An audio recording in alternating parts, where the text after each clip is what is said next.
Hello, आ रही है आवाज? Yes sir. चलो, क्या पढ़ाए थे लास्ट क्लास में? इक्वेशन आ गया। चलो ग्राफ प्लॉट करो, एन वर्सेस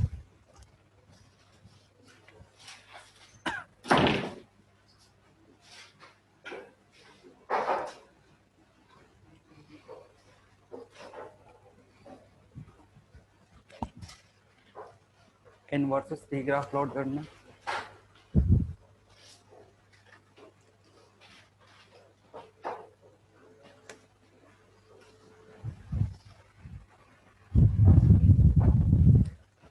जो भी ग्राफ आया हमारा वो कुछ इस तरीके का, इधर एन और इधर टी अगर प्लॉट करोगे ग्राफ इस तरीके का दिखेगा।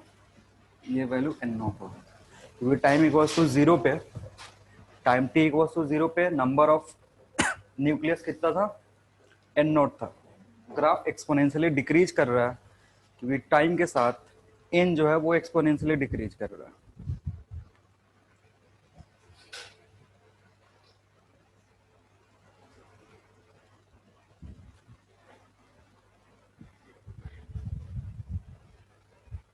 लिख सकते हो exponentially decreasing.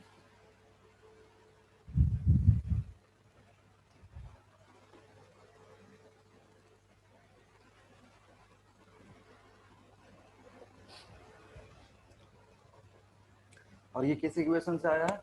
Equation n equals to N naught e to the power minus lambda, इस इक्वेशन से।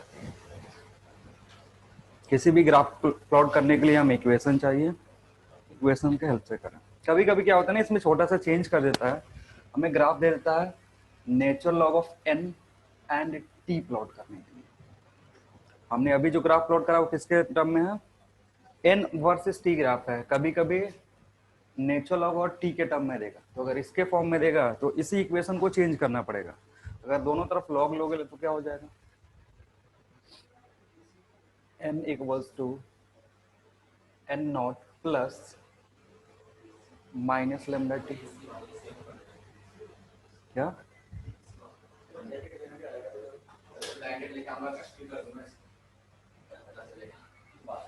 अरे कोई नहीं, बकवास नहीं। इधर देखो, इसको चेंज करें, इस इक्वेशन को दोनों तरफ अगर लॉग लगाओगे तो इस टर्म में चेंज हो जाएगा। यहाँ पे ये कांस्टेंट वैल्यू हो, ठीक है, और ये भी कांस्टेंट है। चेंज कौन होगा? ये t और इधर n। तो अगर y से कंपेयर करोगे y इक्वल्स टू इधर आएगा mx प्लस c। अगर इस टर्म से कंपेयर करोगे ना तो यहाँ पे m के जगह पे क्या है? माइनस लेमडा है, और इसी को हम क्या बोलते हैं? स्लोप बोलते हैं, ठीक है। और अगर c देखोगे, c की जगह क्या है? Natural log of N naught है। तो अगर इसके कोरस्पॉन्डिंग ग्राफ प्लॉट करोगे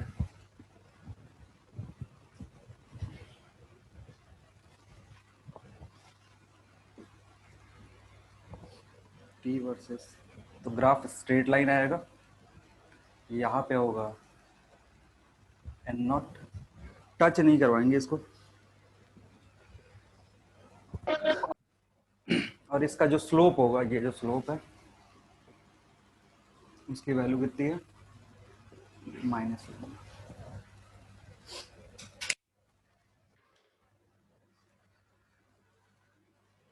टच इसलिए नहीं करवाते हैं क्योंकि ln जीरो डिफाइंड नहीं है, ठीक है ना। लॉग जीरो की वैल्यू क्या है? अनडिफाइंड है, इसलिए जीरो से टच नहीं करवाएंगे क्योंकि t इक्वल्स टू इनफाइनाइट पे पूरा का पूरा न्यूक्लियस डीके हो जाता है, और इनफाइनाइट जो टर्म है वो अनडिफाइंड है।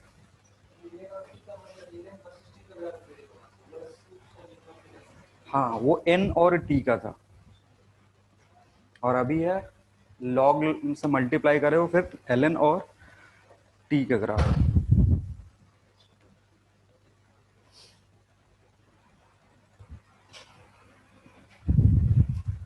जो पिछला वाला ग्राफ था उसका स्लोप जो था ना वो हर पॉइंट पे चेंज हो रहा था। जो पिछला वाला ग्राफ है उसका स्लोप क्या हो रहा है? हर पॉइंट पे चेंज हो रहा है, एक्सपोनेंशियली डिक्रीज कर रहा है, ठीक है ना। लेकिन जो दूसरा वाला ग्राफ है उसका स्लोप क्या है?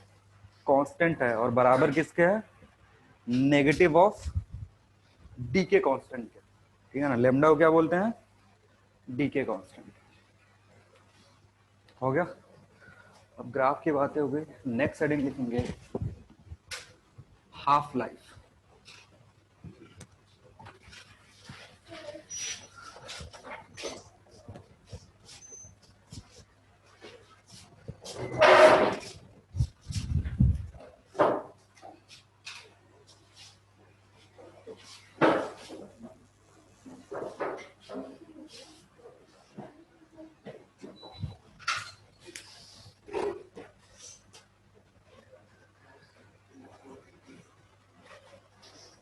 लिखो हाफ लाइफ में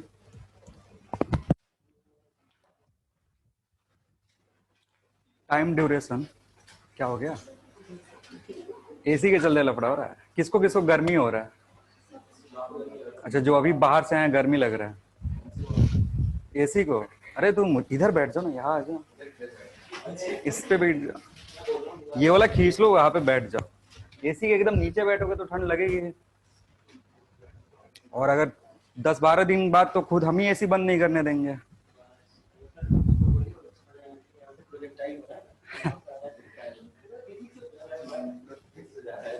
या नहीं लगेगा, फिर थोड़ा पीछे हो सकते हो, या तो पीछे बैठो या तो आगे बैठो, जिसको एसी से दिक्कत है या तो वो पीछे बैठे या तो आगे बैठे, और नहीं तो फिर जैकेट पहन के आओ।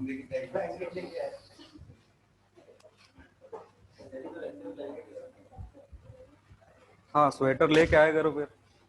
चलो लिखो हाफ लाइफ में लिखो time duration, time duration for which time duration for which time duration for which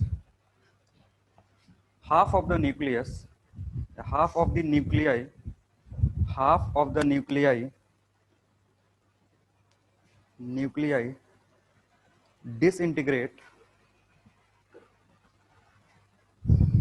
half of the nuclei disintegrate for a given sample, disintegrate for a given sample, half of the nuclei disintegrate for a given sample, ठीक है। इसका कहने का मतलब ये है कि when t is equal to capital T, n की जो वैल्यू है वो n0/2 हो जाएगा। मतलब अगर इतना टाइम तुम दे दोगे तो क्या होगा, क्या हो रहा है, अगर इतना टाइम दोगे हाफ लाइफ के बराबर तो क्या होगा, जितना पहले सैंपल था उसका क्या हो जाएगा, आधा हो जाएगा, आधा डिसइंटीग्रेट हो जाएगा, तो फिर बचेगा कितना, आधा बचेगा, ठीक है। तो हमारे पास इक्वेशन क्या था, n इक्वल्स टू n0, बोलो यही था। अब यहाँ पे ये वैल्यू रखोगे n0/2 equals to n0 e to the power minus lambda T की जगह क्या रखोगे, capital T. So n0 cancel out हो जाएगा, इसको सिंप्लीफाई करोगे तो आएगा 2 is equal to e to the power, हाँ लेमडा टी,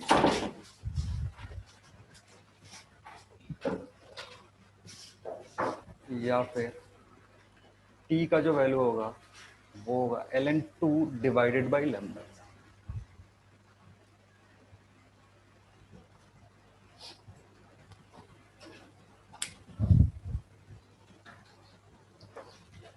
किसी भी सैंपल के लिए जो हाफ लाइफ है वो किस पे डिपेंड करेगा, डी के कांस्टेंट पे, ठीक है ना। अगर डी के कांस्टेंट ज्यादा है तो हाफ लाइफ क्या होगा, कम होगा, इनवर्स रिलेशन है ना। और इसकी वैल्यू कितनी होती है, इक्वल्स टू 0.693 लैम्डा। ये सेम चीज केमिस्ट्री में भी पढ़ोगे।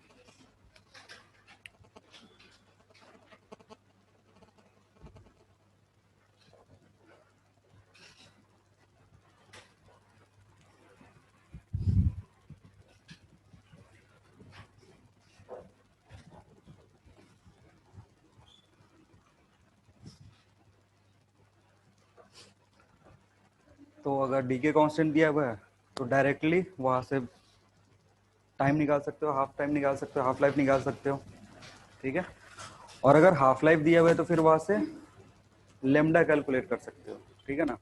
कभी कभी क्या होता है ना कि क्वेश्चन में हमें टी हाफ देता है, मतलब हाफ लाइफ देता है, और वहां से एन कैलकुलेट करने को बोलता है।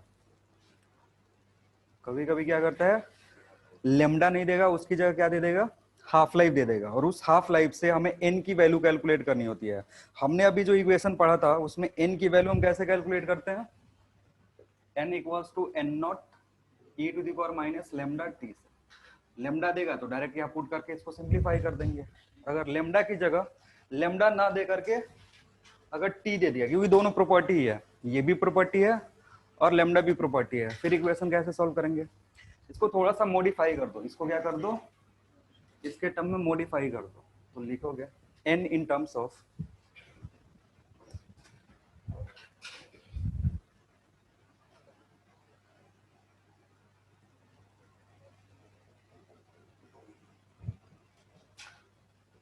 ये भी इक्वेशन याद रखोगे,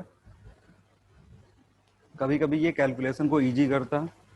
n in terms of capital T, और कैपिटल टी यहाँ पे हाफ लाइफ, तो जब यहाँ से लिखोगे n by N naught 1 by, इसको चेंज कर लो, 2 to the power t by capital,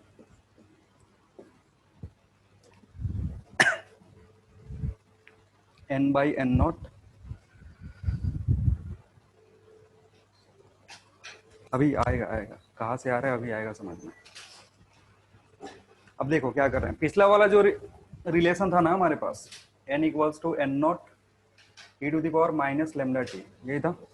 इसमें हम क्या कर रहे हैं, इसको ऐसे लिख सकते हो, इधर ला कि लेमडा की जगह अभी हमें क्या दिया है, हाफ लाइफ दिया है, तो हाफ लाइफ में जब लेमडा को रिप्लेस करोगे तो ये ऐसे लिख सकते हो, माइनस टर्म यहाँ बाहर लीजिएगा, ठीक है। अब ये जो टर्म है इसको e to the power minus इस तरीके से लिख सकते हैं कि कोई भी टर्म जैसे a log b है तो l b to the power a लिख सकते हो। तो ये जो टर्म है ना t by capital T, small t by capital T कहा लॉग के बाहर है, तो लॉग के अंदर ले जाएंगे तो क्या हो जाएगा, पावर हो जाएगा, ठीक है। और जब पावर हो जाएगा तो e और अंदर क्या है, एक और प्रॉपर्टी है, इसको क्या लिख सकते हो a, ये जो टर्म है ना इसको क्या लिख सकते हो, a लिख सकते हो। अगर यहाँ पे माइनस लगा रहा था तो 1 बाई ए, वही वाली प्रॉपर्टी यूज कर रहे हैं, तो यहाँ पे हो जा रहा है T to to the power T by capital T, जो यहाँ पे लिखा हुआ है, ठीक है। अरे वो लिखने की जरूरत नहीं है, बस फॉर्मूला याद रख, परेशान थे ना कहाँ से आ जाते इसलिए बता दिए।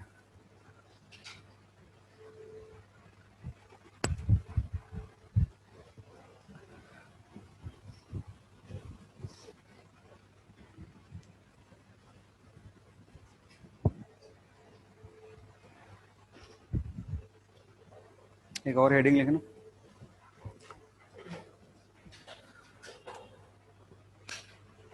Nuclei left after, nuclei left after, heading है ये भी, न्यूक्लियाई लेफ्ट आफ्टर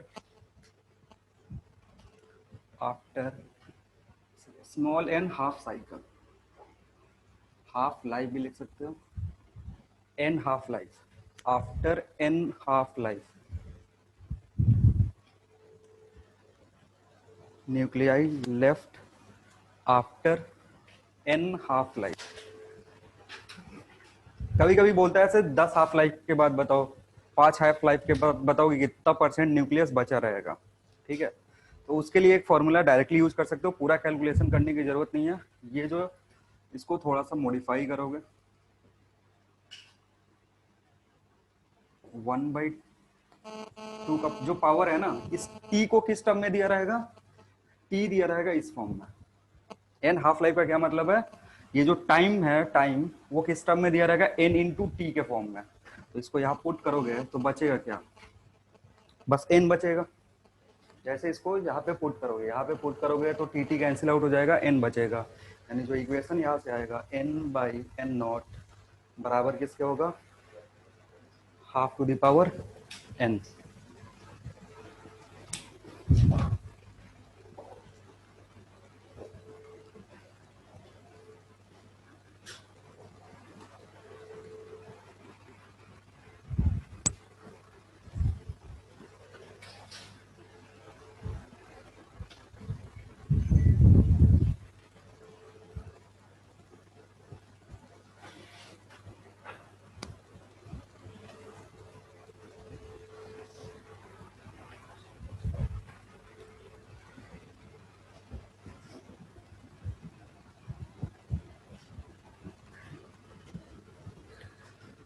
एक सवाल लिखो,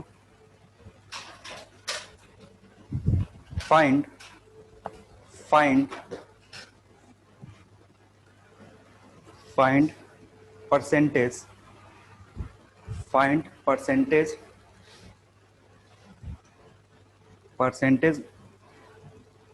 of disintegration, find percentage of disintegration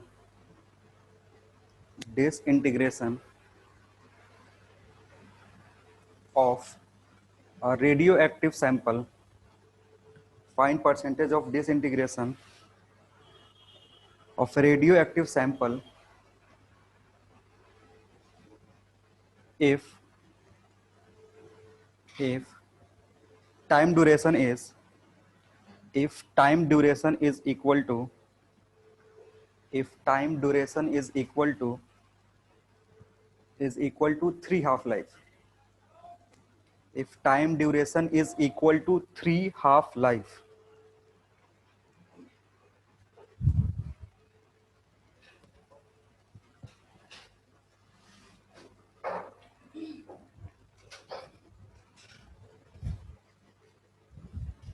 कर पाओगे?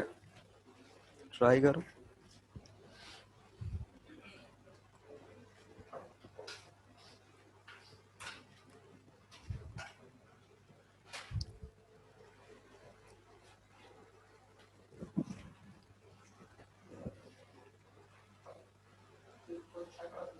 कितना?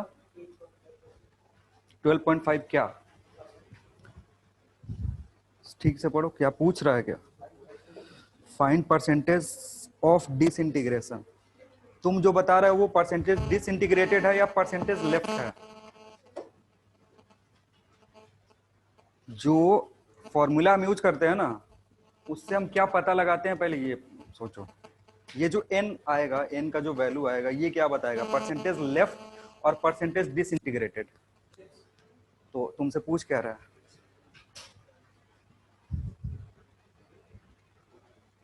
देखो, जो भी इक्वेशन है ना, ये वाला n equals to n naught e to the power minus lambda T, ये बताता क्या है? इसका हेडिंग पहले देखो क्या था। इसका हेडिंग था number of nuclei left in the sample after time t. पलटो, लास्ट क्लास वाली कॉपी देखो, याद है ना? The number of nuclei present in the sample at any time t is given.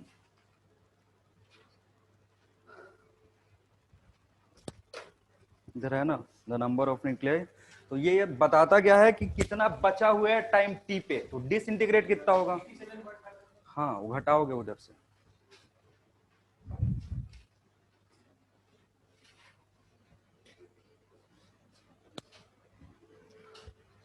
आ रहा है समझ में क्या बोल रहे हैं?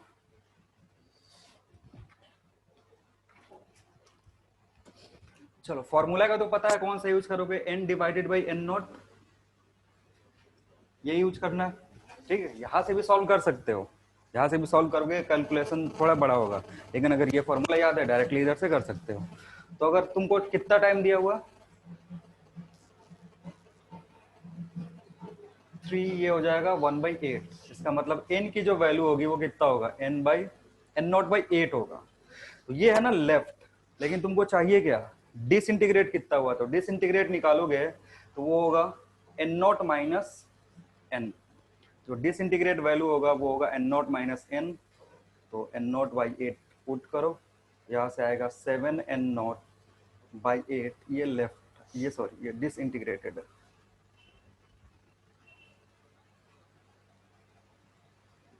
अब इसी का परसेंटेज निकालना है तुमको। सो परसेंटेज डिसइंटीग्रेटेड क्या होगा,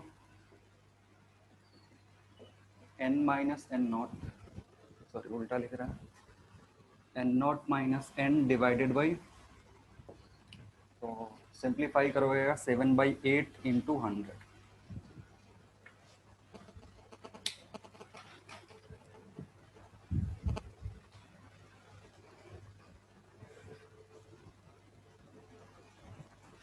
या जो 12.5 ला रहे हो उसमें से क्या करोगे, उसको 100 में से घटा लोगे तो भी आ जाएगा।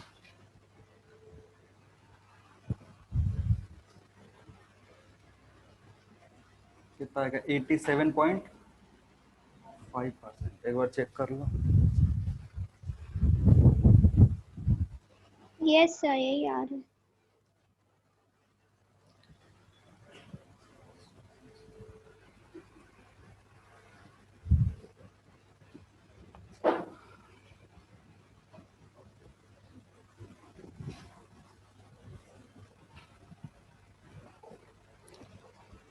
और लॉ ऑफ डिसइंटीग्रेशन बहुत ही जरूरी है, ज़्यादा सवाल इधर से ही आता है।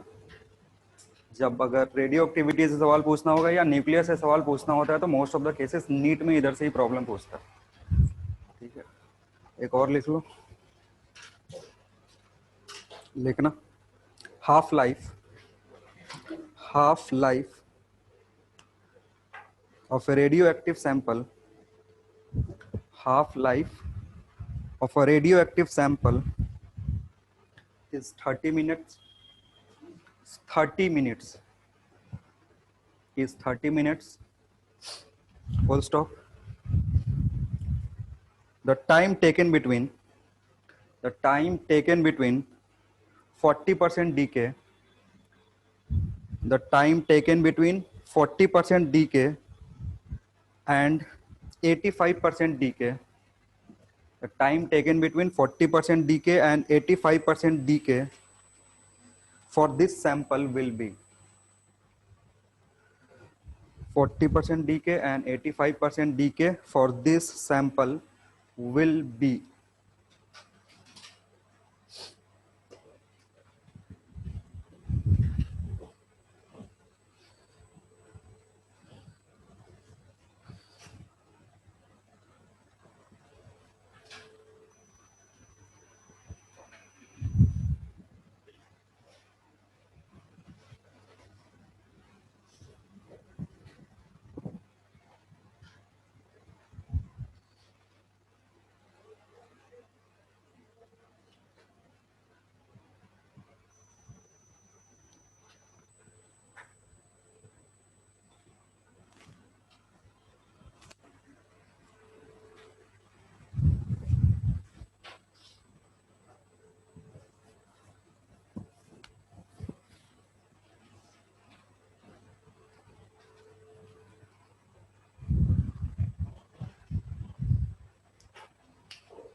देखो जब कुछ नहीं समझ में आया ना कि इसको कैसे सॉल्व करना है, तो स्टार्टिंग वाला फॉर्मूला से करोगे, क्योंकि यही बेसिक फॉर्मूला था, इसी को हम आगे एक्सटेंड करें। अगर कुछ समझ में नहीं आए कि उन तीनों फॉर्मूला में कौन सा यूज करना है, ये तो यूज कर सकते हो, ये हमेशा अप्लीकेबल होगा क्योंकि इसी से बाकी 2-3 फॉर्मूला बताए हैं। तो यहाँ से सोचो, ठीक है, यहाँ से सोच के भी कर सकते हो, नहीं तो डायरेक्ट फॉर्मूला यूज करके भी कर सकते हो।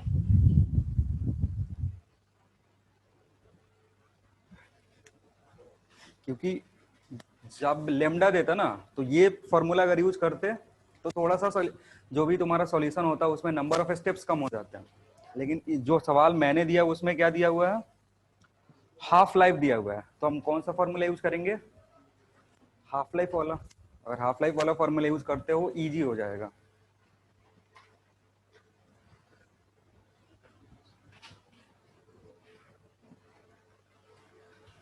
अरे सीधा लिख दोगे, कॉपी गुस्सा नहीं हो जाएगा, टेढ़ा क्यों लिखते हो, ऐसे सीधा करो। अरे कॉपी टेढ़ा कर लो, टेढ़ा लिखने लगते हो कॉपी पे। अच्छा ऐसे कर, तो ऐसे मोड़ लो ना, अच्छा कॉपी फट जाएगा मोड़ोगे तो, लो फट गया। इसे टेढ़ा लिखते हो यार, हम बोर्ड पे टेढ़ा लिखने लगे तो कैसा लगेगा तुमको। पता चला हम शुरू कर रहे हैं यहाँ से, ऐसे शुरू कर दे रहे हैं और खत्म कर रहे हैं इधर ऐसे। लिख पाओगे? सर इसमें तो बोर्ड भी गुस्सा हो जाएगा। बोर्ड गुस्सा हो जाएगा। बचपन में मैडम पीटी उटी नहीं है क्या लिखने के लिए? पिटाई खाए हो फिर भी नहीं सुधरे हो? अजीब बच्चा है यार ये। पिटाई खा के भी नहीं सुधरा। देखो कितना सुंदर लिख रहा है ये भाई। इसकी मैडम से मिलना। तुमको कौन से मैडम ने पढ़ाया है? अरे भाई मिलवा देना यार इसका।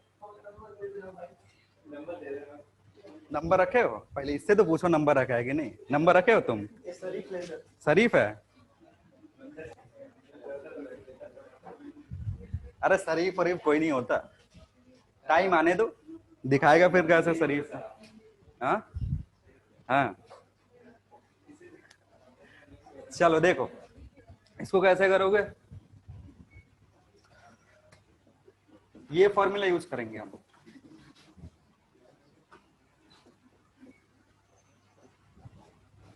क्योंकि यहाँ पे क्या दिया हुआ, कैपिटल टी की वैल्यू दिया हुआ, ठीक है। साथ ही साथ दो इंफॉर्मेशन और दिया गया। कौन सा? तुमसे पूछ क्या रहा है कि टाइम गैप बताओ, टाइम इंटरवल बताओ जिसमें एन की वैल्यू यहाँ क्या होता है जो बचा वो। तो अगर 40% डीके होगा तो बचेगा कितना? यहाँ पे क्या लिखोगे? 0.6 NO डिवाइडेड बाई NO लिख सकते हो। 40% डीके हुआ तो बचा कितना? 60% बचा होगा। 60% का मतलब क्या होता है? 0.6 ऑफ इनिशियल वैल्यू। 0.6 ये इनिशियल बराबर 1/2 टाइम मान लो T1 लगेगा। जब ये प्रोसेस हो रहा है तो कितना टाइम लग रहा है? T1 डिवाइडेड बाई इसकी वैल्यू दी हुई है कितनी? 30। ये इक्वेशन 1।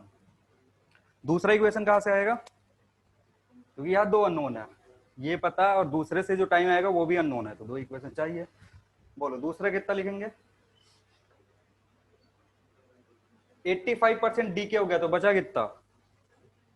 85% डीके हुआ तो बचेगा 0.15 ऑफ NO नीचे NO divided by 2 T2 divided by 30। ये इक्वेशन नंबर 2। हाफ लाइफ 30 है ना। अब ज्यादा कुछ करना है नहीं इसमें, बस रेशियो ले लोगे काम बन जाएगा। किसको मैसेज कर रहे हो? मैडम को?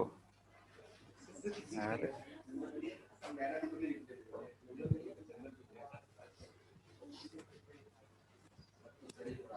छुपा के मैसेज मत करा करो, सीधा सीधा कर सकते हो।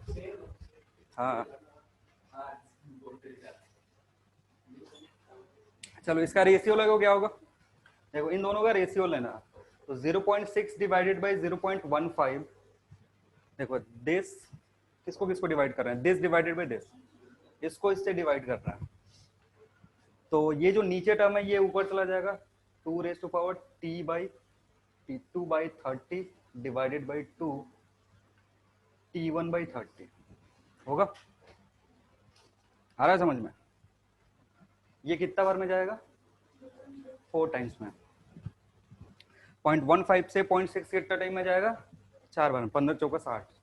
तो इधर 4, इधर होगा 2 रेज टू पावर, ये ऊपर जाएगा तो 1/30 कॉमन कर सकते हो।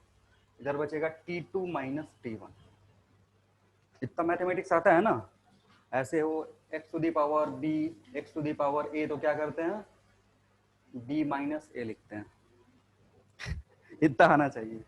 नहीं आता, किसी किसी को नहीं आता, इसमें कोई दिक्कत नहीं है। अब तुमको यही वैल्यू कैलकुलेट करना था। क्या पूछ रहा था? डिफरेंस पूछ रहा था, कितना टाइम गैप लगेगा, तो ये वैल्यू कैलकुलेट करना। अब इधर देखोगे ना तो ये एक्चुअली में है क्या? 4 को क्या लिख सकते हो? 2 रेज टू पावर, तो इधर क्या है?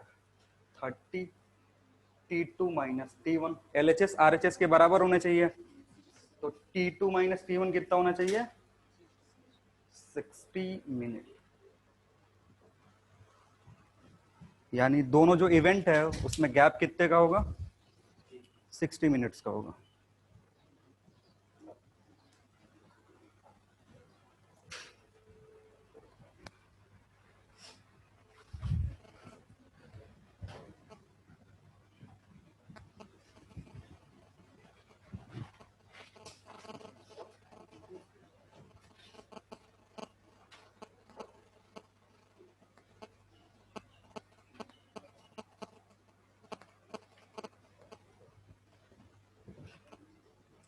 हो गया।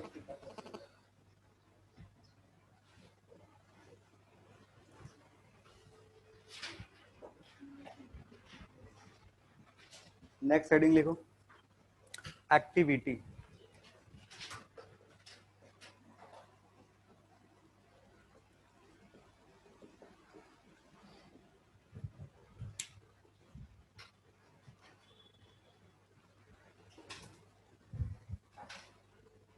लिखना, it is defined as, it is defined as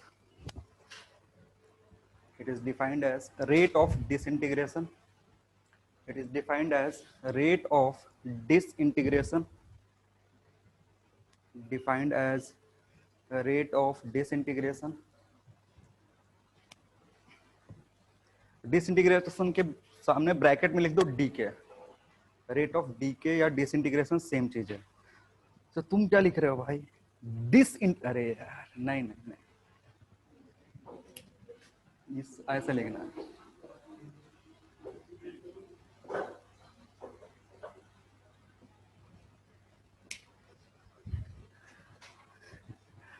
और कौन कौन दिस लिख रहा था, दिस डैट नहीं लिखना है यार।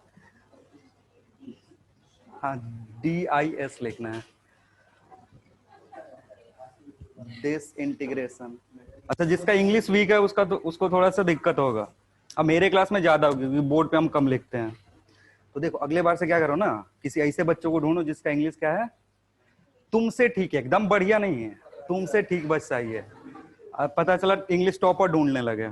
टॉपर नहीं ढूंढना है, जस्ट जस्ट जो तुमसे बढ़िया थोड़ा सा लिखता हो, ठीक है ना, उसी को ढूंढना।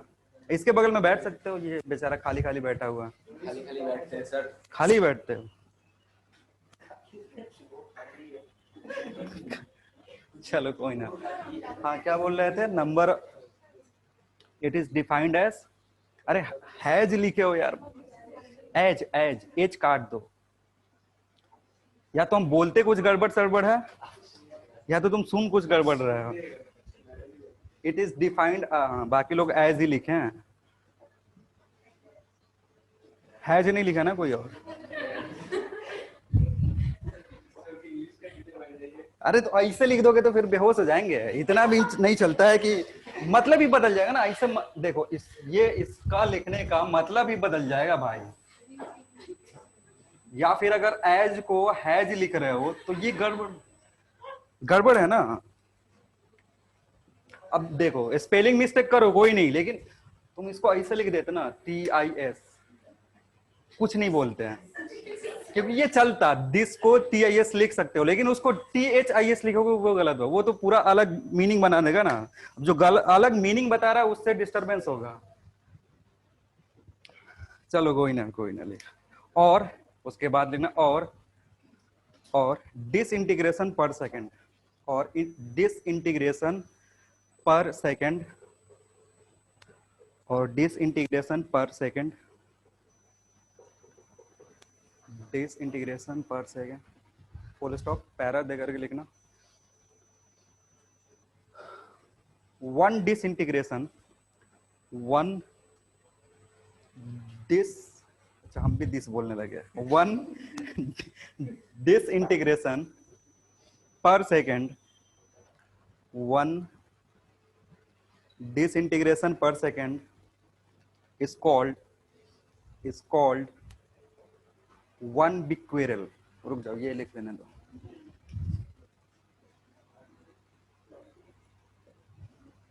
is called one becquerel, scientist का नाम है ये। बताया था ना कि सबसे पहले किसने खोजा था रेडियो एक्टिविटी, हाँ ये नाम है।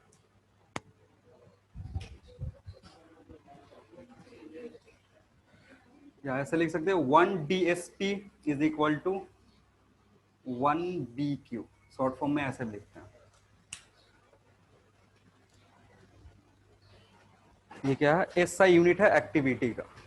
ये जो टर्म लिखा हुआ ये है SI unit of activity.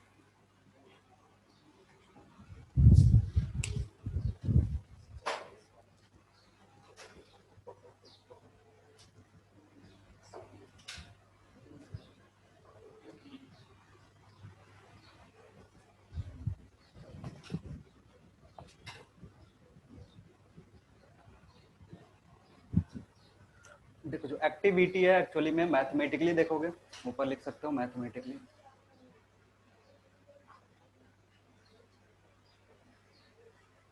A is equal to minus D N by D T. Minus D N by D T का क्या मतलब है, वही जो डेफिनेशन है, डिसइंटीग्रेशन पर यूनिट टाइम या पर यूनिट सेकेंड। और ये जो टर्म होता है ना D N by D T, ये किसके बराबर होता है, एन लेमडा के बराबर होता है। ये जो पूरा टर्म था, जैसे बोले थे ना डेफिनेशन ही क्या था, is directly proportional to N था, फिर एक कांस्टेंट लाए थे और इसको हटा दिए थे। यानी जो एक्टिविटी है एक्चुअल में एक्टिविटी होता कितना है, A equals to N lambda. तो एक्टिविटी को ऐसे भी लिख सकते हो, number of nuclei at time t into D के कांस्टेंट।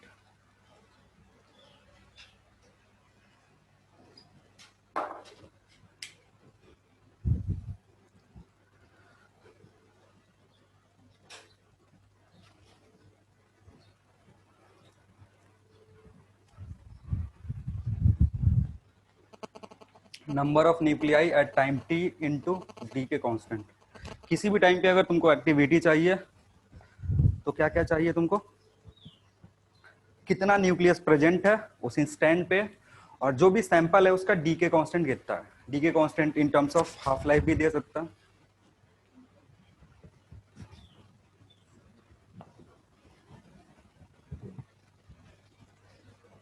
ठीक है।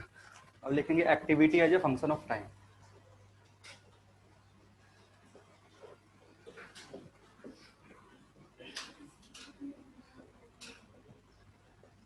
Activity as a function of time.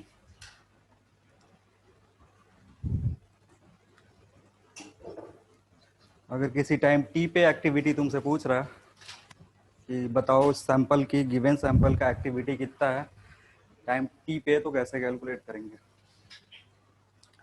देखो भाई इनिशियल इक्वेशन क्या था, n equals to N naught e to the power minus lambda T. अगर इसमें दोनों तरफ लेमडा से मल्टीप्लाई कर दो, कोई चेंज होगा, दोनों तरफ अगर लेमडा लेमडा से मल्टीप्लाई कर रहे हो कोई दिक्कत नहीं है ना, इधर से लेमडा लेमडा कट के यही इक्वेशन बन गया।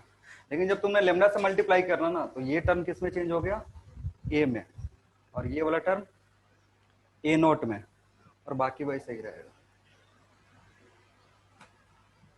जहाँ ए नोट को बोलते हैं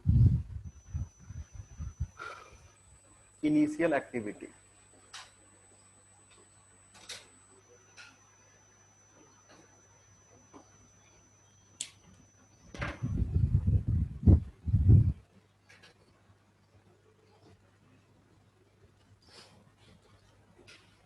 इनिशियली कितना सैंपल प्रेजेंट था और उसमें उसमें डी के कांस्टेंट से मल्टीप्लाई कर दोगे तो क्या मिलेगा, इनिशियल एक्टिविटी मिलेगा।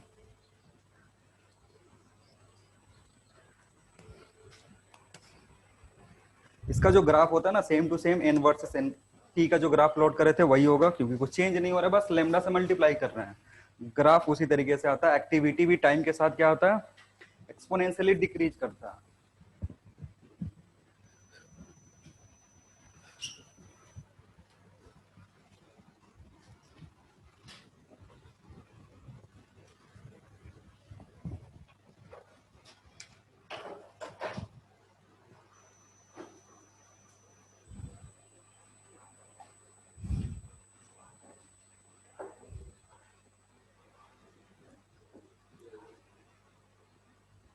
लिखना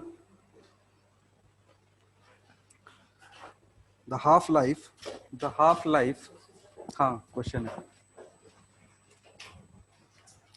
the half life of A radio active, the half life of a radioactive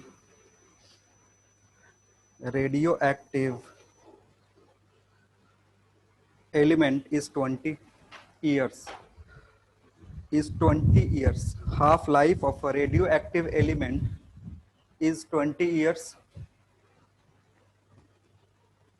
ठीक है, full stop. It decays, it decays, it decays, it decays into, it decays into a stable substance, stable substance, stable substance ऐसे लिख देना x to y, x decay कर रहा है किधर पे, y में, ब्रैकेट में लिख देना, जो सवाल है उधर है, stable substance full stop, after some time, after some time, after some time it is found that, after some time it is found that, after some time it is found that, ऐसे लिखना x is to y is equal to 1 is to 7, it is found that x is to y is equal to 1 is to 7, then find age of this sample, then find age of this sample, then find age of this sample.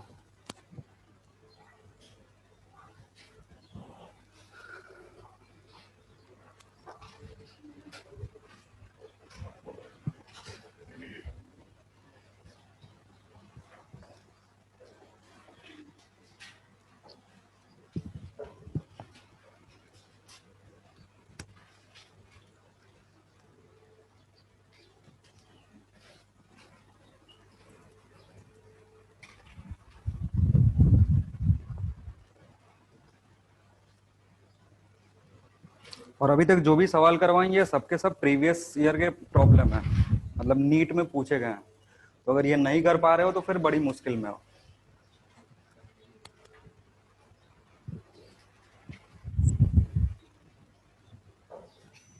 फिर online वाले सो गए हैं क्या सब?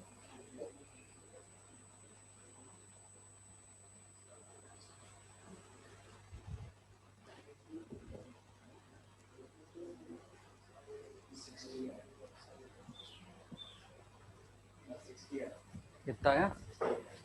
60 बिना calculation करे? अच्छा ठीक है, देखते हैं। करेंगे नहीं, नहीं करोगे तो फिर डॉक्टर नहीं बन पाओ। कितना कट ऑफ पार करके कुछ नहीं होता है यार, वैसे तो हम 50 एग्जाम का कट ऑफ पार करें, कुछ नहीं हुआ। अरे कट ऑफ पार करने से कुछ नहीं होता है, टॉपर लिस्ट में आना पड़ता है। टॉपर लिस्ट समझते हो? जितना सीट है ना उसमें आना पड़ेगा। हैं? नाम बना के क्या ही कर लोगे? नाम बनाओगे कि हम, अरे देखो वो आईएएस का एग्जाम होता है जिसमें प्री जो होता है ना बहुत सारे लोग क्लियर कर लेते हैं। अच्छा ये टीएसपी देखते हो? टीएसपी का नाम सुने हो या टीवीएफ का नाम सुने हो ना? तो उस पे जो बहुत सारे लोग हैं ना वो प्री क्लियर करने वाले हैं। हाँ तो क्लियर करने से जस्ट कुछ नहीं होता है। तो तुम जब अगर सोच रहे हो ना बस क्वालिफाई कर जाएंगे तो उससे कुछ नहीं होगा। अरे क्वालिफाई करने, क्वालिफाइंग मार्क्स यार कॉलेज थोड़े दिलाता है। 400 के कट ऑफ से कुछ नहीं होता है। नहीं, सुनो होता क्या है ना, इस बार जो बोर्ड देखे हो, जो सामने कोचिंग के प्रचार के लिए लगा था ना इधर, उसमें कितने बच्चे थे ओवरऑल बोर्ड पे चिपके हुए, मतलब जिनका फोटो चिपका हुआ था उस पे? 12 थे। उनमें सीट मतलब कॉलेज कितनों को मिला ये मालूम है? 5 को।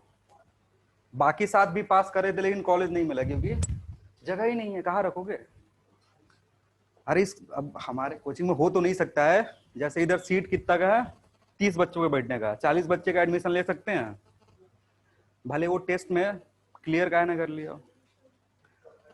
हाँ तो सोचो कि जितना सीट है उसमें आए, ये सोचोगे कि हम कट ऑफ क्लियर कर लेंगे, कट ऑफ सोच के रखे हो क्या?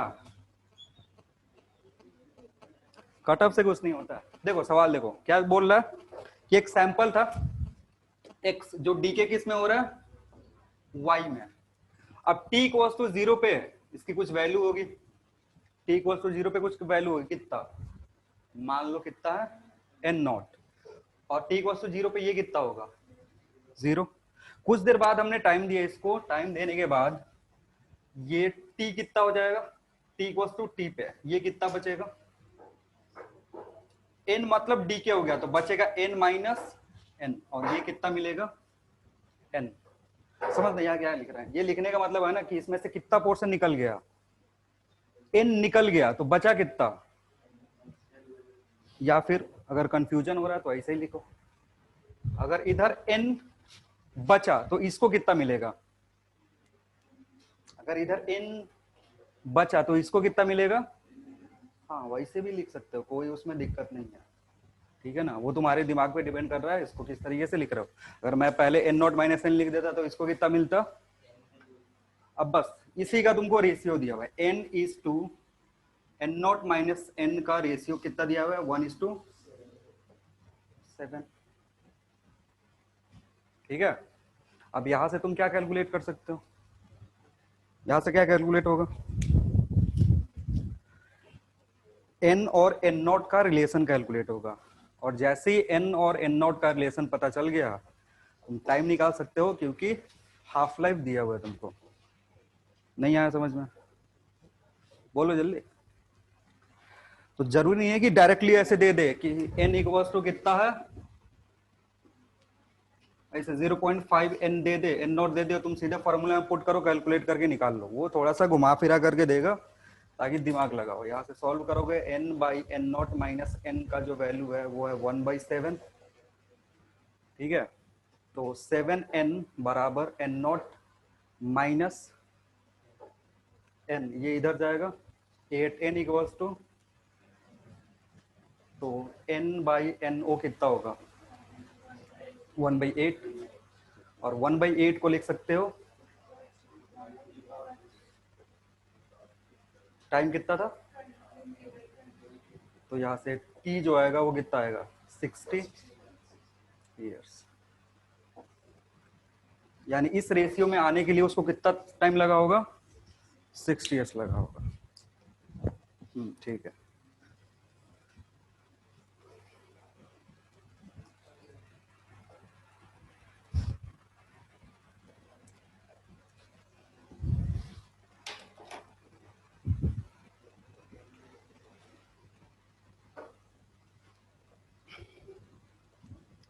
बेंजामिन फ्रैंकलिन का नाम सुने हो, हाँ, हमको पता था कि यही बोलोगे कि पतंग उड़ा रहा था। हाँ? नहीं, पतंग उड़ाने के अलावा और उसने और भी बहुत कुछ कहा था। पतंग उड़ाने से कोई थोड़े जान जाएगा कि वो फिजिक्स में क्या क्या कर रहा है, क्या एक्सपेरिमेंट कर रहा था बताओ, बस पतंग उड़ाना याद है, एक्सपेरिमेंट याद नहीं है। नहीं नहीं, चलो चैप्टर खत्म हो गया, मॉडर्न फिजिक्स खत्म हो गया। कितना टाइम बचा है, अरे अभी तो बहुत टाइम बचा है, एक चैप्टर शुरू कर, लिखो इलेक्ट्रोस्टैटिक्स, नेक्स्ट हेडिंग है इलेक्ट्रोस्टैटिक्स।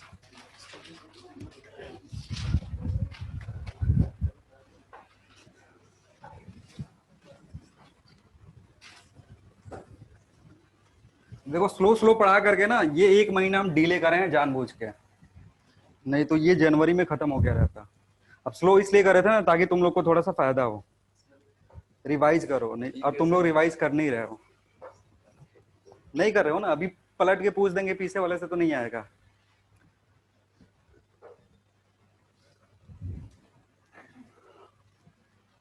स्ट्रेन एनर्जी का फॉर्मूला बताओ, स्ट्रेन एनर्जी का formula in terms of sigma and epsilon.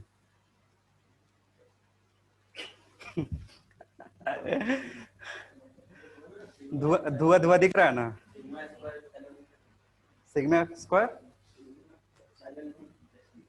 कुछ ऐसे ही था, मतलब कब कब पता चल जाएगा, जैसे अंधेरा अंधेरा दिख रहा है ना अभी फिजिक्स, वैसे ही कुछ दिन में अंधेरा अंधेरा फ्यूचर भी दिखेगा, तो टाइम है अभी भी संभल जाओ।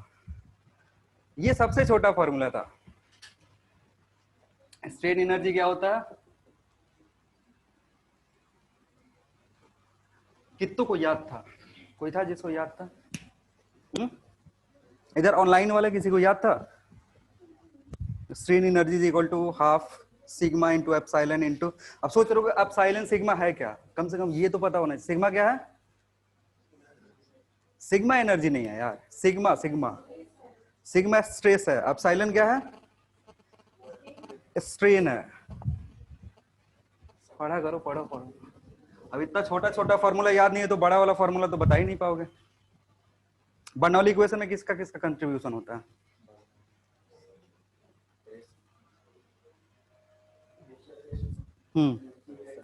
प्रेशर है। हाँ हाँ। कौन सा? और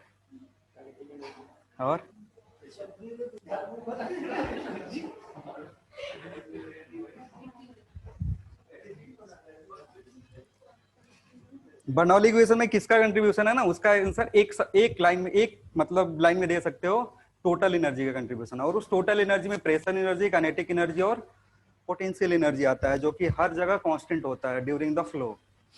अच्छा कोई ना, चलो पढ़ो पढ़ो, पढ़ते रहो। हमारा काम है चैप्टर खत्म करना, ये भी 3-4 दिन में खत्म हो जाएगा।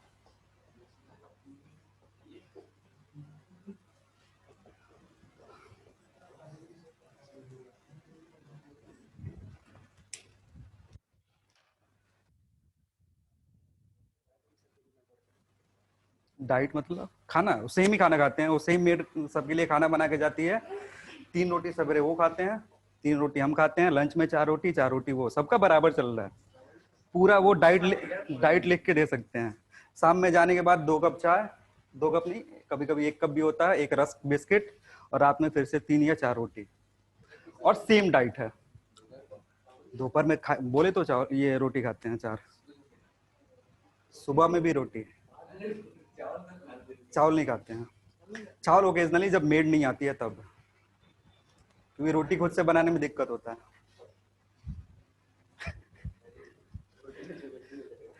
चलो चार्ज क्या होता है? अब देखो, ये जो एक साइंटिस्ट का भी नाम बोले थे ना, उस भैया का बहुत बड़ा कंट्रीब्यूशन इधर चार्ज में। जब सबसे पहले परेशान हुआ था ना चार्ज के लिए, वो कौन सा आदमी था? बेंजामिन फ्रैंकलिन था, क्योंकि उसने फिर से एक्सीडेंटली कुछ कर दिया था। हाँ, क्या करा था उसने? ग्लास रॉड को सिल्क रॉड से रब करा था, और कुछ जादू दिखा था उसको। अब एक बार जादू दिखता है ना साइंटिस्ट को, तो साइंटिस्ट लोग उसमें क्या होते हैं, हाँ, उनका भी दिमाग खराब होता है, साथ ही साथ अगले सारे जनरेशन का दिमाग खराब कर देते हैं। ठीक है ना? तो देखो, उसने पहले क्या करा कि, होता क्या था कि बहुत कम लोगों को मतलब आइडिया था ना कि एक्चुअली में है क्या, बस वो लोग एज ए मैजिक वैजिक काम करते थे, जादू दिखाते थे। बेंजामिन फ्रैंकलिन आया, बताया कि देखो ये जो कर रहे हो ना, ये एक फंडामेंटल प्रॉपर्टी है। जैसे मास फंडामेंटल प्रॉपर्टी है, चार्ज भी क्या है? फंडामेंटल प्रॉपर्टी है। मास के चलते हमने क्या पढ़ा था? Inertia, attraction. ठीक है ना? मास के चलते क्या पढ़ा था? न्यूटन ने बताया था कि जो मास है वो इनर्शियल प्रॉपर्टी है। ग्रेविटेशन में केपलर्स और बाकी सारे साइंटिस्टों ने क्या बताया था कि मास के चलते 2 बॉडीज एक दूसरे को अट्रैक्ट करती है। चार्ज आया, ठीक है, चार्ज में क्या हो रहा था, ये भी एक फंडामेंटल प्रॉपर्टी है जिसके चलते एक बॉडी दूसरे बॉडी पे फोर्स लगा सकता है। चार्ज क्या है? अगेन ये एक फंडामेंटल प्रॉपर्टी है जिसके चलते एक बॉडी दूसरे बॉडी पे फोर्स लगा सकता है। ये फोर्स जो है अट्रैक्टिव भी हो सकता है और रिपल्सिव भी हो सकता है। चार्ज के केस में ये थोड़ा सा चेंज होता है, जो कि मास के पास नहीं होता है। मास क्या कर सकता है? बस अट्रैक्ट कर सकता है। ग्रेविटेशन में हमने बस अट्रैक्शन पढ़ा था, कोई रिपल्सन नहीं आया था, लेकिन यहाँ पे अट्रैक्शन भी पढ़ेंगे और रिपल्सन भी पढ़ेंगे। तो हुआ क्या था ना कि जब वो रिसर्च कर रहा था उस टाइम में, तो अगेन सबसे पहला एग्जांपल बताया, सिल्क और किसका? ग्लास रॉड का। सिल्क और ग्लास रॉड को उसने रब करा, किसी मेटालिक सरफेस के पास ले गया, तो उसने कुछ फेनोमेना ऐसा देखा। ठीक है ना? तो उसने, उसको ये पता नहीं था कि इसको क्या बोलते हैं, उस टाइम के अनुसार उसने नाम दिया था इसको इलेक्ट्रिक फायर। क्या नाम दे रहा था? इलेक्ट्रिक फायर या इलेक्ट्रिक फ्लूइड। ठीक है, बाद में रिसर्च करते करते पता चला ये जो इलेक्ट्रिक फायर और इलेक्ट्रिक फ्लूइड है वो कितने तरीके का है? 2 तरीके का है, प्लस और माइनस। उसको उस टाइम ये कुछ नहीं पता था कि प्रोटॉन्स होते हैं, न्यूट्रॉन और इलेक्ट्रॉन्स होते हैं मैटर के अंदर, और वहां से चार्ज वाली प्रॉपर्टी आती है। बस उसने बोला कि बस ये जो चार्ज है, या जो भी फायर मैंने खोजा है, इसके कितने टाइप है? 2 टाइप है। कौन कौन सा?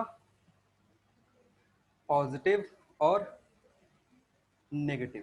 ठीक है, पॉजिटिव उसने जब एक्सपेरिमेंट करा था, तो ग्लास रॉड जो था उसका पॉजिटिव बिहेवियर आया था, और ग्लास रॉड को रब किससे करा था? सिल्क से। ये नेगेटिव एक और बिहेवियर उसने देखा था, ये बिहेवियर आया था रबड़ में। रबर रॉड को जब फर के साथ, फर समझते हो ना, कैट फर, फर मतलब वो ऊपर का जो स्किन होता है, कैट फर से जब रब करा तो एक उसको और दूसरा प्रॉपर्टी मिला, और बोला कि ये कैसा है, ये नेगेटिव इलेक्ट्रिक फायर है। तो वहां से जो भी हमारा चार्ज का स्टडी है स्टार्ट हुआ। ये चार्ज दो तरीके के होंगे, नेगेटिव और पॉजिटिव। लाइक चार्जेस, फिर उसी का ये डिफिनीशन है, सारी चीजें उसी ने बताया कि जो लाइक चार्जेस है वो क्या करती हैं एक दूसरे को, लाइक चार्जेस रिपेल करेगा, और लाइक चार्जेस क्या करेगा, अट्रैक्ट करेगा, क्योंकि उसने करके देखा होगा। ये glass rod plus plus plus, और इधर एक और ग्लास रॉड लिया तो क्या हुआ, ये दोनों रिपल की है, दोनों एक दूसरे फोर्स लगाए, वो दूर दूर भागे। तो इसका मतलब उसने बताया कि ये दोनों क्या कर रहे हैं, इनका नेचर सेम है, इसलिए दोनों क्या कर रहे हैं, एक दूसरे को रिपेल कर रहे हैं। तो बोल दिया like charges repel each other, और फिर अलाइक चार्जेस, एक पॉजिटिव लिया दूसरा नेगेटिव लिया, तो उसको क्या मिला, ये दोनों एक दूसरे को अट्रैक्ट कर रहे हैं। ठीक है, डिस्टेंस उनके बीच में घट रहा था, उसके अकॉर्डिंग उसने बोल दिया कि जो भी अलाइक चार्जेस है वो अट्रैक्ट करेंगे लाइक चार्जेस। ये सारी प्रॉपर्टीज है, बचपन से जानते हो, लिखने उखने की जरूरत नहीं है। ठीक है ना। नेक्स्ट क्या था कि बाद में जब बहुत सारा खोज हुआ, धीरे धीरे एक्चुअली वो बता नहीं पा रहा था कि क्या हो रहा है। जैसे रब कर रहे हैं तो क्या हो रहा है, रब करने से ही क्यों हो रहा है। और चार्जिंग का अलग अलग प्रोसेस भी बताया कि इंडक्शन से कर सकते हो, फ्रिक्शन से कर सकते हो। ठीक है ना, ये सारे प्रोसेस उसने बताए थे अलग अलग प्रोसेस कर करके, लेकिन एक्चुअली में वो ये नहीं बता पा रहा था कि क्या किस चीज का मोशन हो रहा है, मतलब एक जगह से दूसरी जगह कौन जा रहा है जिसके चलते बॉडीज चार्ज हो रही है, और उसके चलते बाकी जो चार्ज से रिलेटेड प्रॉपर्टीज है वो दिखा रही है। ये तब पता चला जब इलेक्ट्रॉन और प्रोटॉन का खोज हुआ। ठीक है ना, एटम को जब तोड़ करके देखा गया तो उसमें इलेक्ट्रॉन था और क्या था, प्रोटॉन और न्यूट्रॉन था। तो न्यूट्रॉन तो न्यूट्रल था, उससे कुछ लेना देना है नहीं, प्रोटॉन है और क्या है, इलेक्ट्रॉन है। और डेप्थ में स्टडी किया गया तो पता चला कि प्रोटॉन तो मूव ही नहीं करता है। प्रोटॉन क्या होता है, न्यूक्लियस में फिक्स रहता है। ठीक है, तो फिर मूवमेंट किसका होता होगा, इलेक्ट्रॉन का।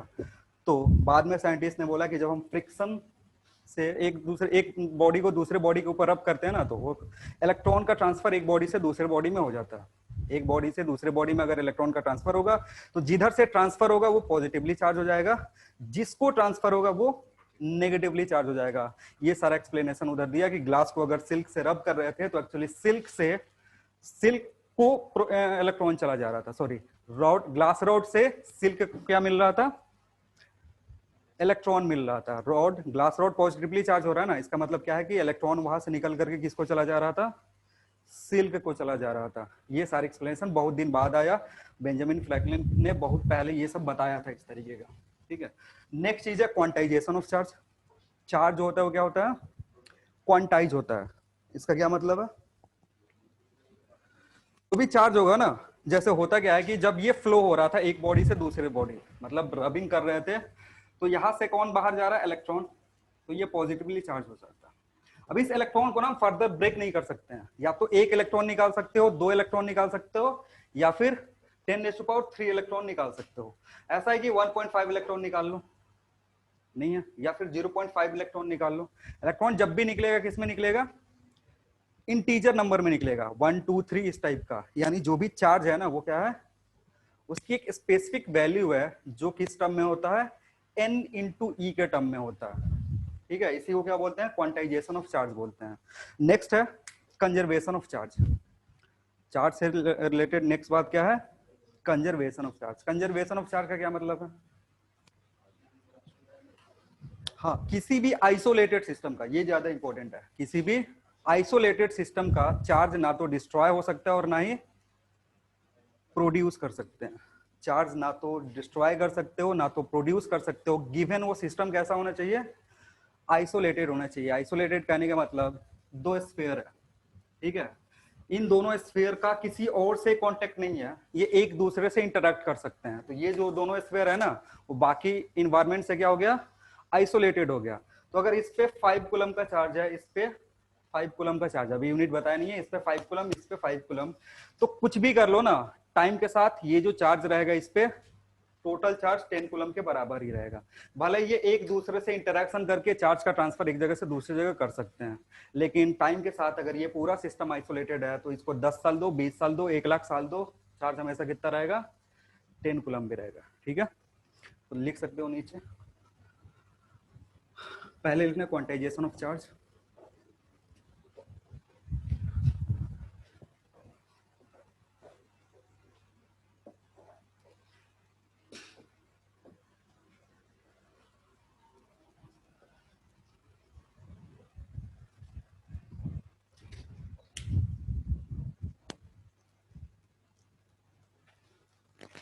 लिखना charge on A given body, charge on a given body, charge in a given body, given, हाँ, on a given body या in a given body, कुछ भी लिखो। charge on a given body is quantized, is quantized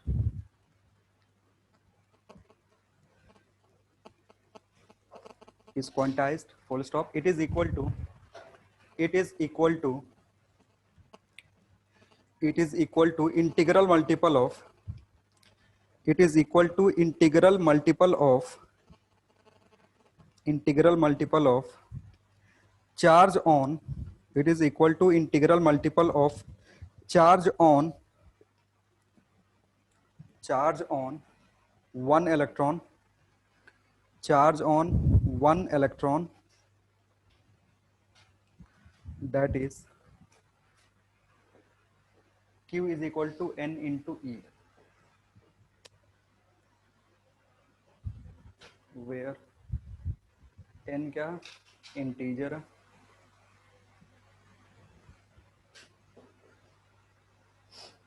E जो है 1.6 into 10⁻⁻19 कोलम्बर।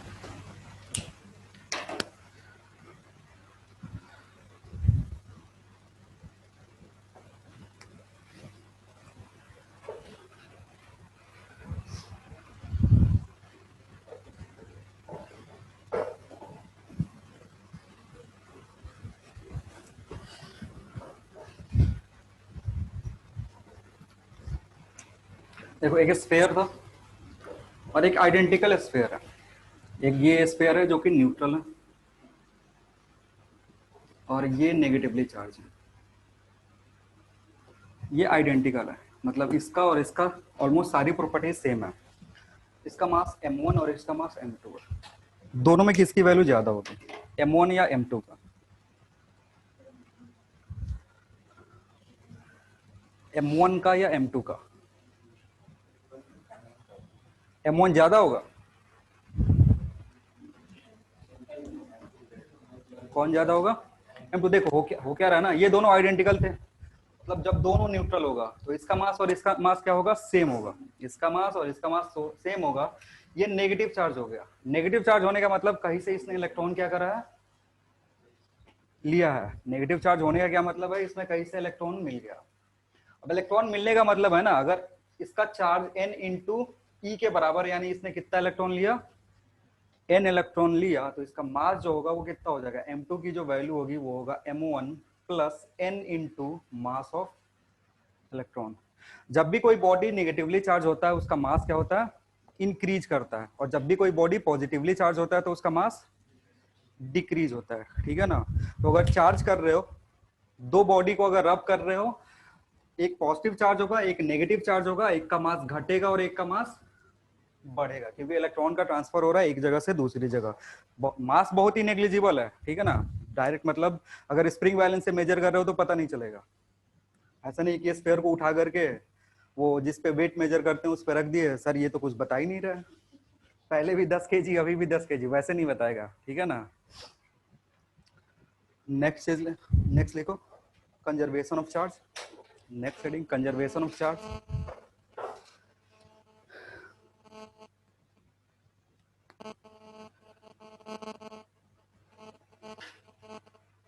लिखना, charge of a isolated body, charge of a isolated body remains constant, charge of a isolated body remains constant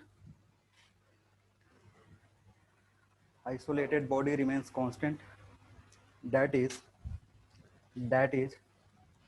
charge cannot be created, that is charge cannot be created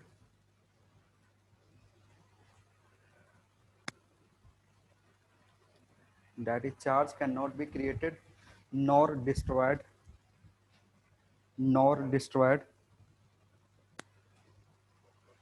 full stop parallel छोड़ के लिखना if some amount of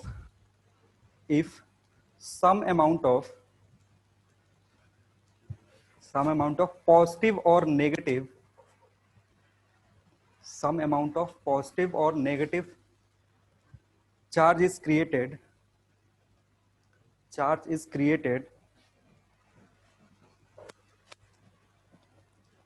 on a body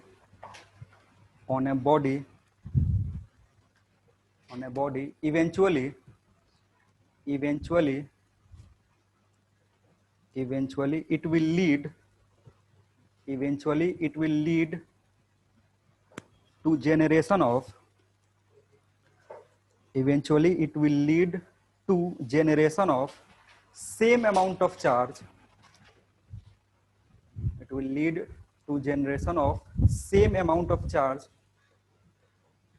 on another body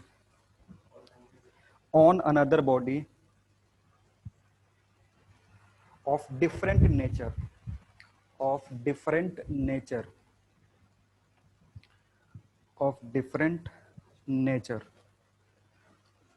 ठीक है। अब देखो इसको कहने का क्या मतलब है कि जैसे सिल्क और ग्लास रॉड को हमने रब करा, तो हमें जरूरत पहले जब उसने ऑब्जर्वेशन किया था ना, तो बस ग्लास रॉड का करा था। ग्लास रॉड का करा था क्योंकि उसने ग्लास रॉड से जो भी एक्सपेरिमेंट था वो कर रहा था, तो ग्लास रॉड पे उसने क्या बताया कि पॉजिटिव चार्ज आ रहा।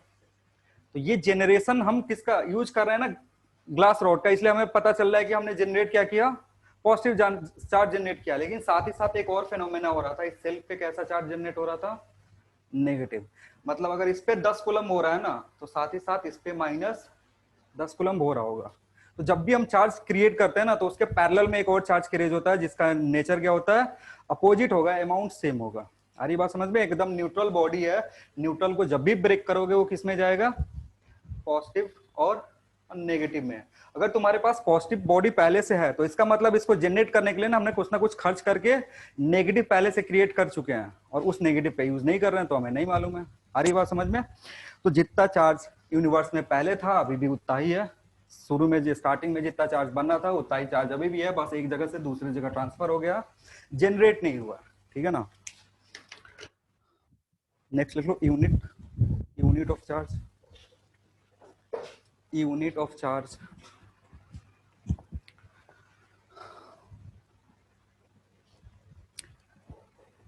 यूनिट क्या होता है? एसआई यूनिट बताओ क्या होगा? कूलम लिख लो, एसआई यूनिट कूलम।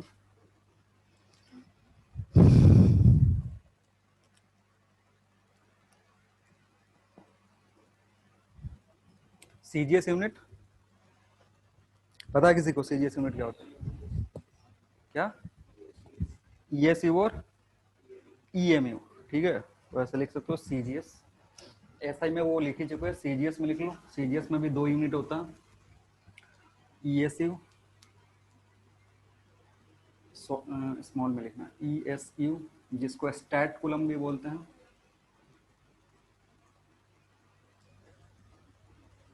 ठीक है, एक होता है ईएमयू, जिसको एब कूलम बोलते हैं।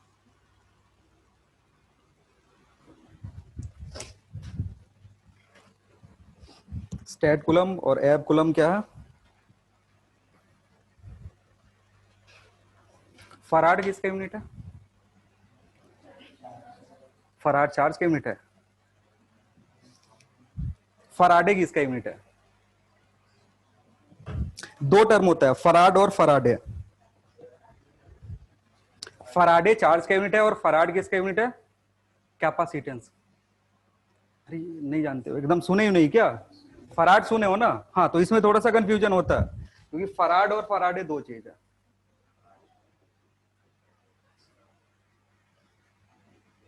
दोनों साइंटिस्ट थे लेकिन दोनों का नाम क्या है, इसने किधर काम किया, कैपेसिटर पे, और इसने किधर किया, चार्ज पे, ठीक है ना। तो चार्ज का एक और यूनिट भी होता है जिसको 1 फराडे बोलते हैं। 1 फराडे का मतलब कितना चार्ज होता है, 965 होता है कुलम, ठीक है। और इधर क्या होता है 1 ESU, या ऐसे लिख लो 1 कुलम कितने के बराबर होगा, कितना 3.6, 1.6, 9 कुलम, सॉरी उल्टा, ये ESU, और 1 कुलम इधर कितना होगा, या फिर इस फॉर्म में लिखोगे तो ये होता है 1/10 EMU। जरूरत ज्यादा पड़ेगा नहीं, कभी कभी ऑप्शन में पूछ देता है कन्वर्जन।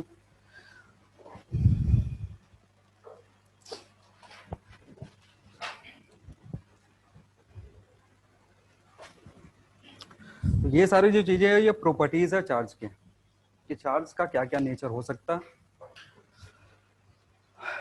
लेकिन इसके चलते जो फेनोमेना हो रहा था उन सब के बारे में वो बेचारा नहीं बता पाया कि कौन चार्ज कितने भी फोर्स, किस बॉडी पे कितने अमाउंट का फोर्स लगा रहा है। ये बता दिया कि चार्ज बढ़ाओगे तो क्या होगा, फोर्स बढ़ेगा, डिस्टेंस बढ़ाएंगे तो फोर्स कमेगा। ये सारी चीजें उसने बताया कि अगर दो रॉड ले रहे हैं, दोनों पे चार्ज है, एक पे पॉजिटिव चार्ज है एक पे नेगेटिव चार्ज है, दोनों एक दूसरे को अट्रैक्ट कर रहे हैं।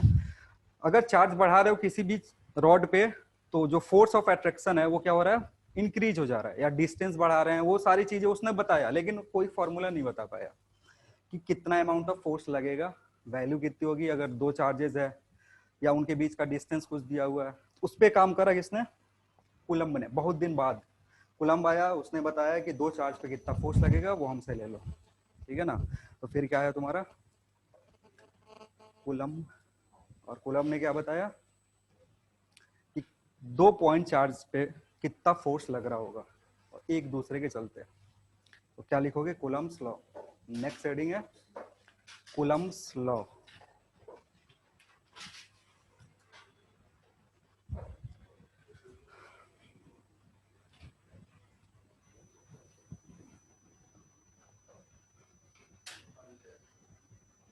लिखना कुलम्ब्स लॉ में, हेडिंग लिख लियो, सबको लिख लो कुलम्ब्स लॉ, COULOMBS, COULOMBS, कुलम्ब्स लॉ लिखना। फोर्स ऑफ अट्रैक्शन और रिपल्सन, फोर्स ऑफ अट्रैक्शन और रिपल्सन, अट्रैक्शन और repulsion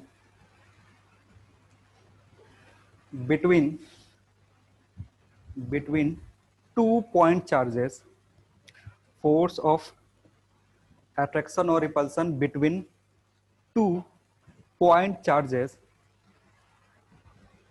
is directly proportional to, is directly proportional to, is directly proportional to product of, is directly proportional to product of, product of charge, product of charge and and and inversely proportional to, and inversely proportional to, inversely proportional to square of, square of, inversely proportional to square of distance between them, square of distance between them, full stop। This force, distance between them, THEM, distance between them। Next लिखना, this force acts along, this force acts along the line joining, acts along the line joining, acts along the line joining the two charges, acts along the line joining the two charges।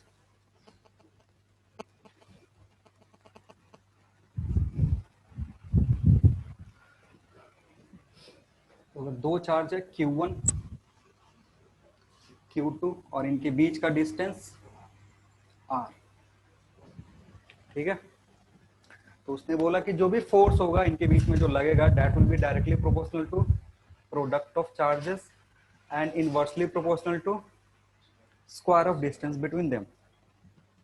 ये सब experimental value है, सारी चीजें पे उसने experiment करके देखा हुआ है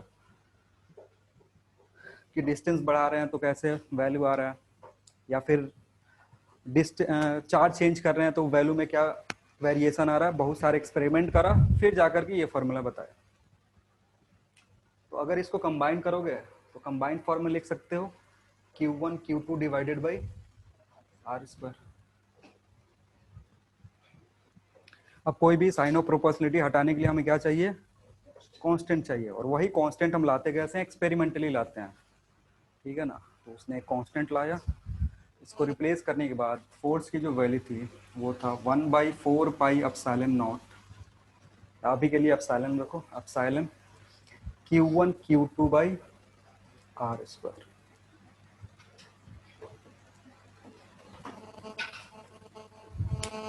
और लिखने में आसानी हो इसलिए हम हमेशा इस टर्म को क्या लिखते हैं, K लिखते हैं, ठीक है ना।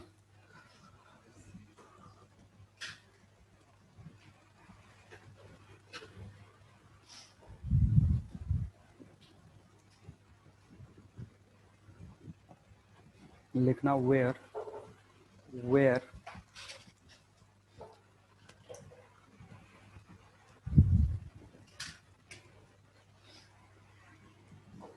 where epsilon is a constant, where epsilon is a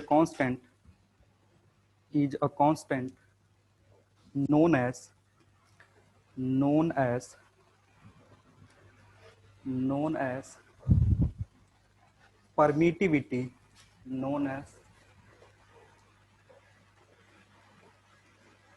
permittivity of the given medium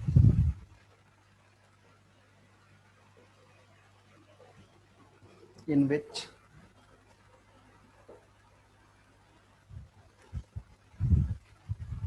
charges are placed.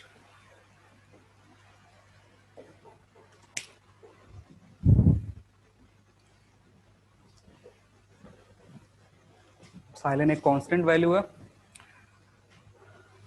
जो डिपेंड किस पे करेगा, मटेरियल पे डिपेंड करेगा, ठीक है ना, क्योंकि उसने एक्सपेरिमेंट करा वाटर में, फिर केरोसिन में, एयर में, तो सेम चार्ज ले रहा था, उनके बीच का डिस्टेंस भी सेम रखा, तो भी वैल्यू क्या हो रहा था, चेंज हो रहा था। मतलब सेम चार्ज लिया, उनके बीच का डिस्टेंस भी सेम रखा, वाटर, एयर और केरोसिन में फोर्स का जो वैल्यू आया वो क्या आया, अलग अलग आया। तो फिर उसका दिमाग चमका कि एक और कोई वैल्यू है जिसपे क्या कर रहा है, फोर्स डिपेंड कर रहा है, और वो एक कांस्टेंट आया, और उस कांस्टेंट को क्या बोलते हैं, परमिटिविटी ऑफ मीडियम। नीचे लिखना इट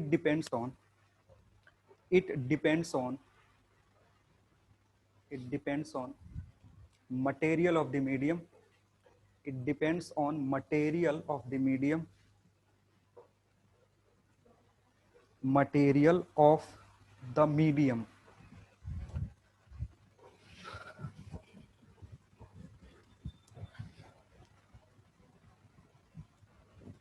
नेक्स्ट हेडिंग, हेडिंग नहीं इसी में नोट करके लिख लो, नोट में लिखना permittivity of free space, permittivity of free space, permittivity of free space और vacuum, permittivity of free space और वैक्यूम, ब्रैकेट में लिखना एप्सिलॉन नॉट।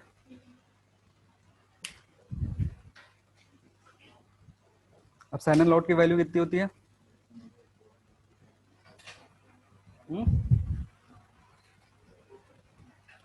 याद है किसी को, पहले इसका बताओ, 1/4 पाई एप्सिलॉन नॉट कितना होता है, 9 यूनिट। अच्छा यूनिट नहीं बताया, छोड़ो अभी के लिए यूनिट रहने दो। तो ये जो वैल्यू होगा ना उसी के टर्म में आएगा, एप्सिलॉन है उसको सिंपलीफाई करोगे आएगा 8 पॉइंट समथिंग, 8 पॉइंट इंटू 10⁻⁻⁻, -12। इसका यूनिट बताओ।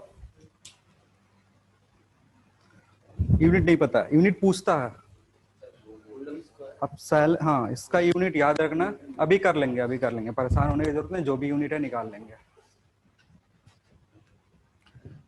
इसको वैसे याद रखने की जरूरत है नहीं, फालतू में परेशान नहीं होना है। अब साइलेंट नोट जो है ना, वो याद रखने की जरूरत नहीं है। मेन जो चीज है वो क्या है, के का वैल्यू है। के का वैल्यू याद रखेंगे।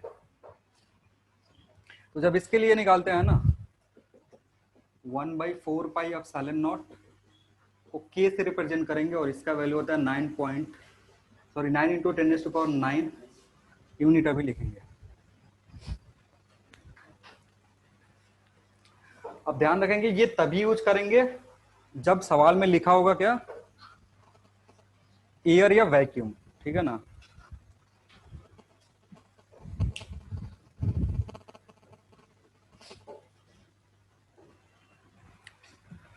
अब देखो इसका यूनिट आराम से निकाल सकते हो।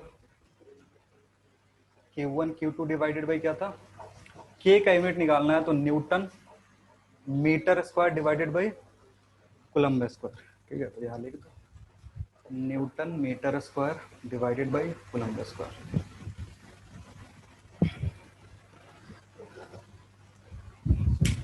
यूनिट भी रटने की जरूरत नहीं है, वो सब निकाल लेना, फॉर्मूला याद होगा तो कैलकुलेट कर सकते हो इजीली।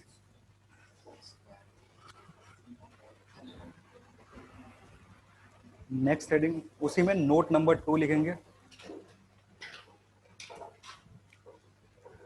नोट नंबर 2 में लिखो relative permittivity. Relative permittivity, relative permittivity bracket में ऐसा लिखना, रिलेटिव परमिटिविटी ब्रैकेट में अपसाइलन, उसके नीचे आर, सबस्क्रिप्ट में आर लिखना है। लिखना it is defined as, it is defined as ratio of,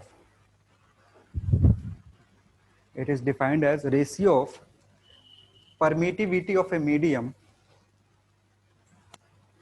it is defined as ratio of permittivity of a medium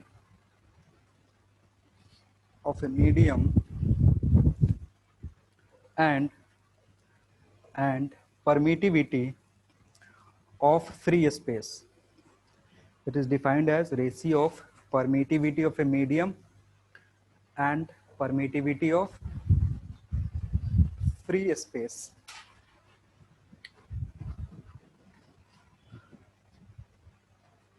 That is ER is equal to E by E naught.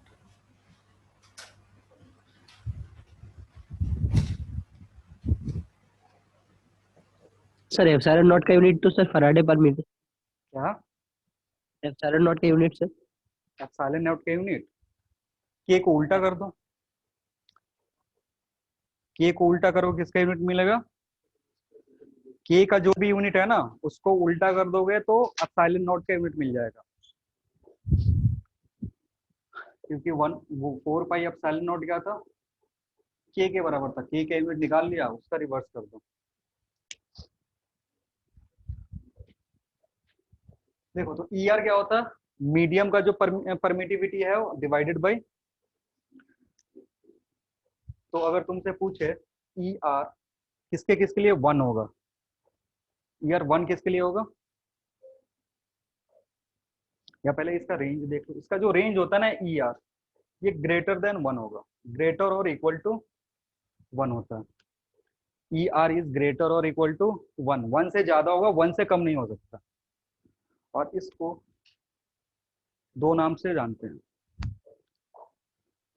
एक तो relative permittivity, जब हम पढ़ेंगे capacitor वहां पे इस term को dielectric constant बोलते हैं, ठीक है ना। ये जो टर्म है इसको क्या बोलते हैं, डाइलेक्ट्रिक कांस्टेंट भी बोलते हैं। तो लिख लो it is also known as, नीचे इसके लिख लेना, it is also known as dielectric constant. दोनों जगह प्रॉपर्टी अलग अलग है, इसलिए दो नाम से जानते हैं। यहाँ पे इसको परमिटिविटी बोलेंगे और जब कैपेसिटर पढ़ेंगे वहां पे डाइलेक्ट्रिक कांस्टेंट बोलेंगे। और ध्यान रखेंगे इसका वैल्यू, ई आर का जो वैल्यू होगा वो हमेशा ग्रेटर देन 1 होगा, और 1 के बराबर कब होगा? हाँ, एयर के लिए ना, फॉर एयर ई आर या epsilon R is approximately equal to 1। 1 exact नहीं होता है, 1 के आसपास होता है, ठीक है ना। जैसे 1.03 1.05 अगर है तो उसको क्या मानोगे? 1 ही मानोगे।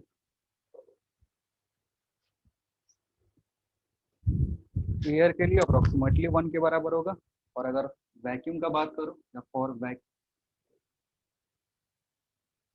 ई आर 1 होता है।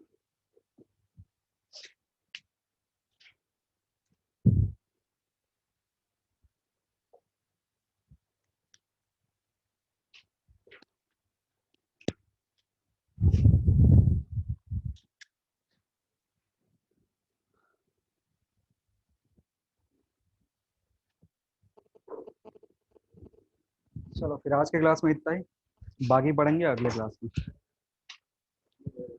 क्या? चलो thank you everyone, next class में मिलते हैं। Thank you, sir.